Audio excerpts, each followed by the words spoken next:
Kali ini saya akan membahas tentang job atau lowongan magang di Jepang. Jangan lupa like dan subscribe Mustika Project. Komentar, share, tips, dan share. Halo, assalamualaikum warahmatullahi wabarakatuh.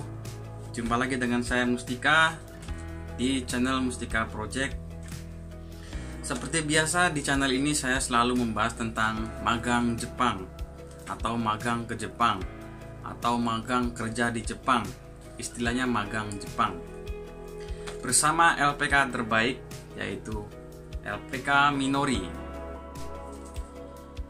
Daftar lowongan magang di Jepang bersama LPK Minori diantaranya adalah yang pertama di bidang elektrikal, di bidang bagian elektrikal, yang itu biasanya umumnya itu para wanita khususnya.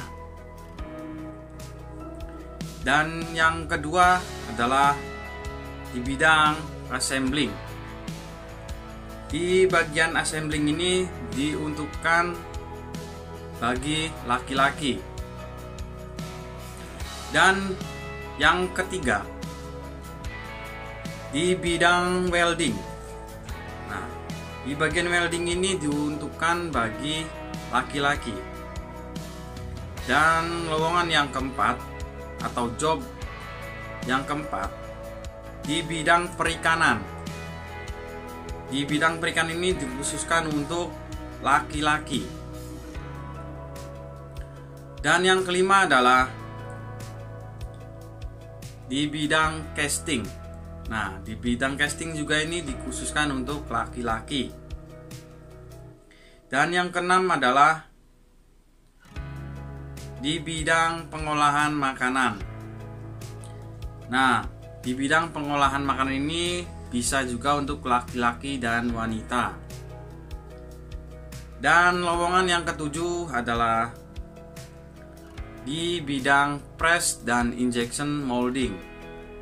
Nah, di bagian press dan injection molding ini dikhususkan untuk wanita.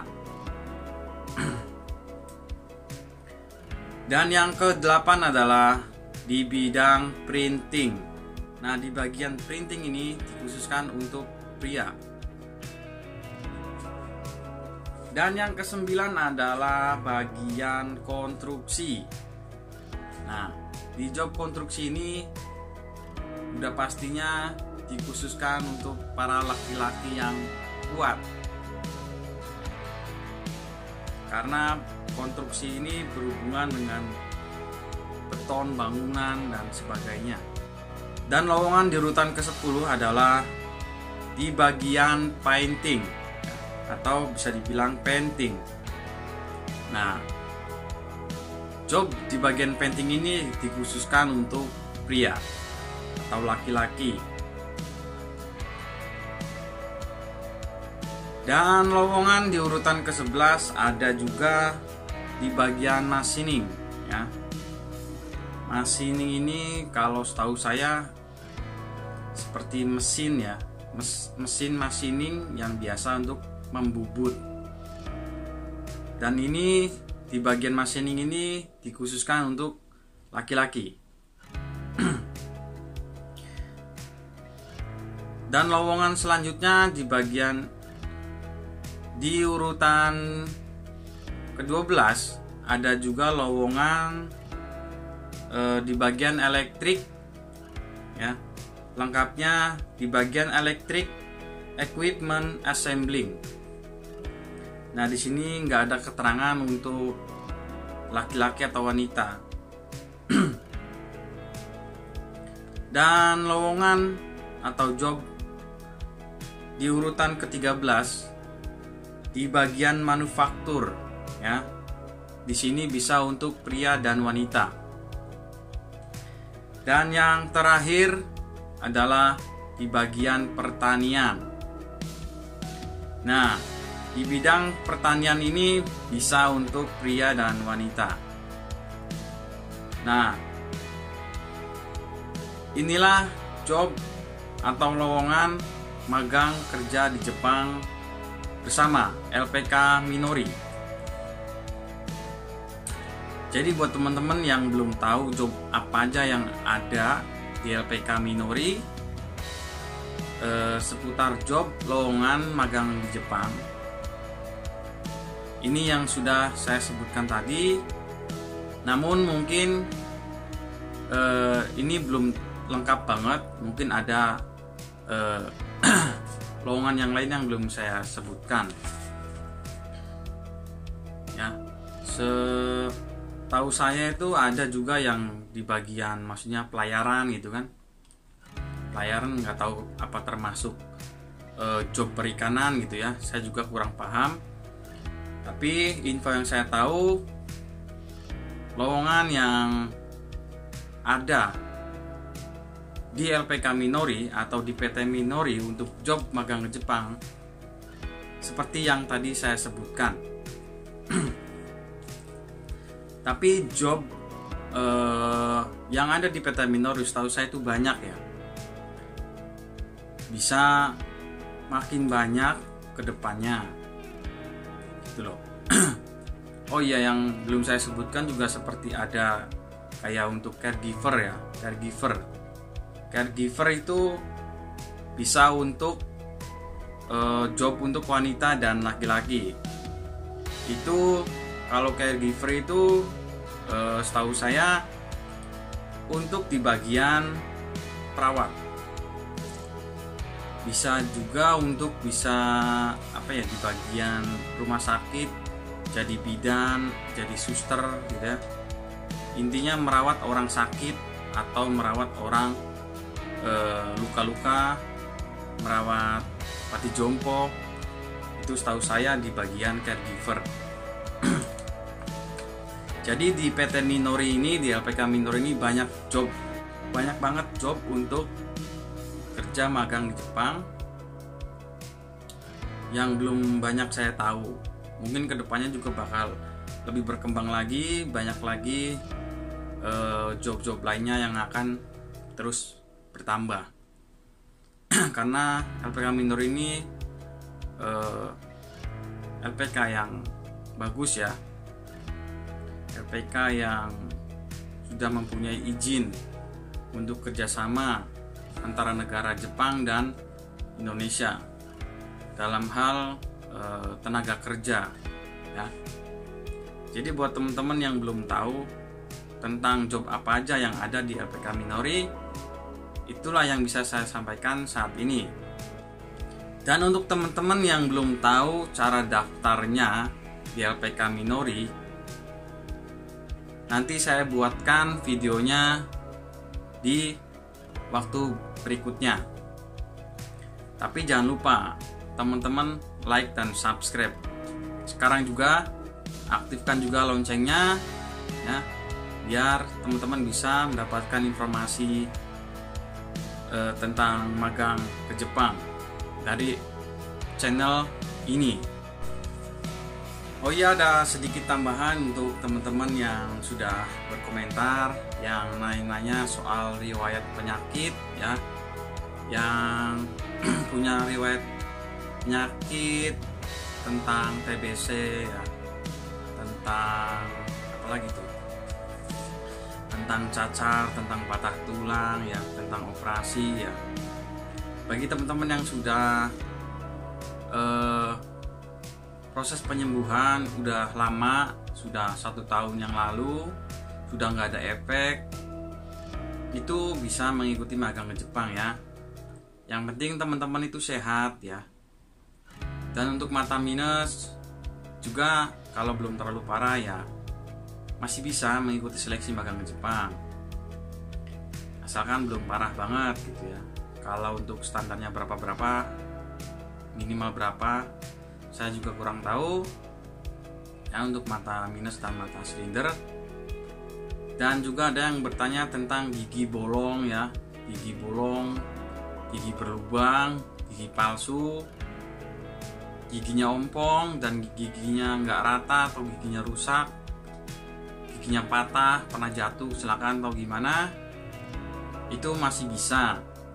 Hanya saja nanti ada sedikit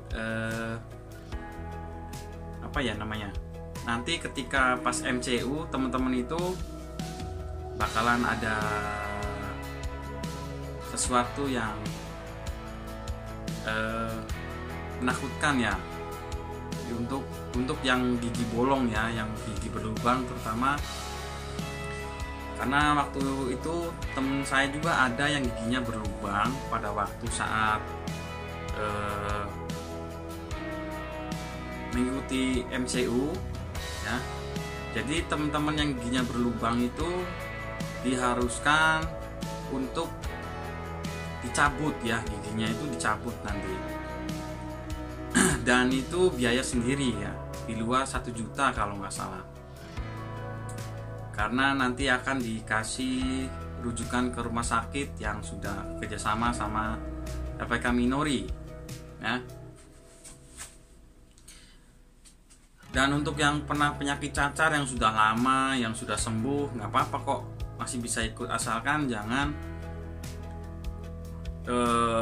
ketika mengalami cacarnya itu di LPK Minori ya, nanti itu akan dirumahkan.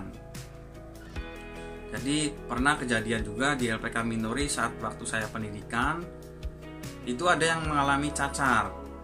Nah, supaya tidak menular kemana-mana ke teman-teman yang lain, akhirnya teman saya itu dipulangkan.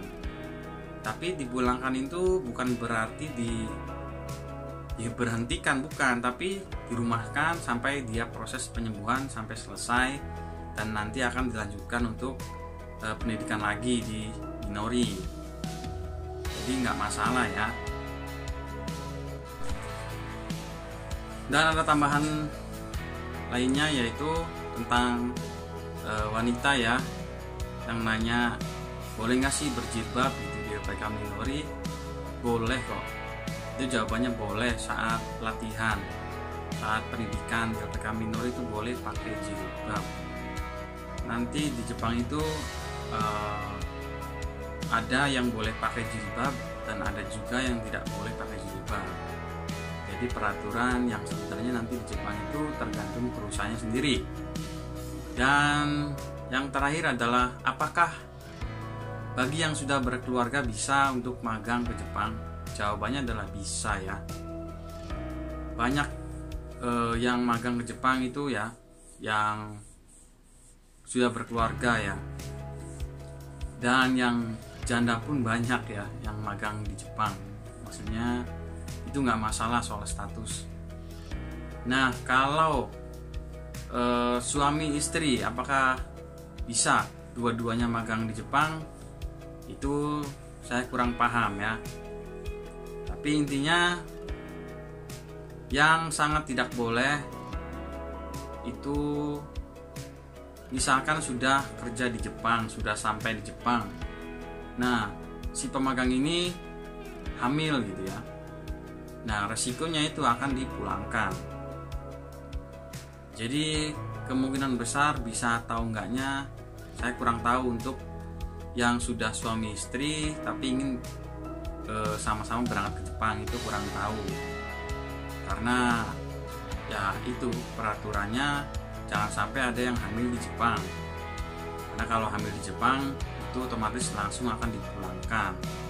Karena akan merepotkan sekali untuk LPK Minori dan juga perusahaan ya. Tadi apa aja ya? Oke, tentang penyakit cacar sudah dibahas, tentang gigi berlubang ya nanti bakal dicabut. Terus yang patah tulang kalau sudah setahun yang lama, setahun yang lalu sudah sembuh, nggak ada efek, bisa mengikuti magang Jepang. Dan juga nanti saat pengisian data itu teman-teman bagi yang mempunyai riwayat penyakit nanti diharuskan untuk mengisi riwayat penyakit teman-teman semua di daftar formulir yang harus teman-teman isi ya, karena itu data yang diminta oleh pihak Minori. Oke, itu saja untuk informasi tambahannya. Terima kasih buat teman-teman yang sudah berkomentar. Saya bakal respon teman-teman kok. Cuman hanya saja kalau saya sibuk, saya nggak ada waktu buat membalas ya. Tapi di waktu yang kosong nanti saya akan jawab. Semoga teman-teman bisa magang ke Jepang semua ya, seperti saya sekarang ini. Saya pamit undur diri. Salam semangat luar biasa untuk semuanya. Assalamualaikum warahmatullahi wabarakatuh. Jangan lupa like dan subscribe Mustika Project. Komentar yang positif dan share ke